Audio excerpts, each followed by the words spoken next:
Quand on tape un enfant qui nous tape ou qu'on le mord quand il nous a mordu, le message qu'on lui envoie, c'est que on peut régler les problèmes par la violence lorsqu'on est exposé à la violence. Et autant dire qu'on agit déjà par conditionnement, c'est-à-dire que la violence déclenche de la douleur et on agit justement pour éviter cette douleur et donc on est dans ce système de domination qui se met en place. Je vais frapper avant qu'on me frappe et si je trouve quelqu'un de plus fort, eh bien j'ai juste à fuir.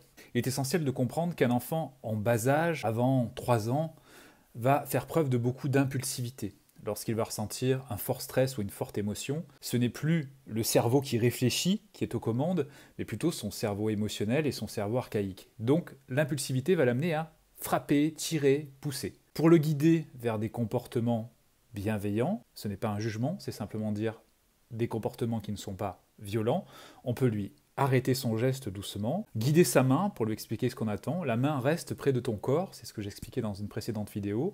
Et surtout, on peut accompagner ce mouvement avec des mots, même s'il n'est pas en âge de les comprendre, il en comprendra l'intonation et surtout le calme que nous allons lui transmettre, parce qu'à ce moment-là, lors de ce pic d'impulsivité, il a surtout besoin de calme, le calme de sa figure d'attachement, d'un adulte. Ce calme-là va l'aider justement à retrouver aussi son calme. Et lorsqu'il va retrouver son calme, cette partie du cerveau, le cortex préfrontal, sera de nouveau capable de pouvoir contrôler ses mouvements. Avant cela, et c'est cette définition, l'impulsivité ne lui permet pas de contrôler ses mouvements. Ce sont des mouvements automatiques, cette impulsivité. Donc il ne sert à rien d'essayer de les éteindre en criant, en frappant, en mordant, donc en essayant de conditionner, parce que de toute façon, cette impulsivité, elle est inhérente à l'immaturité du cerveau des enfants.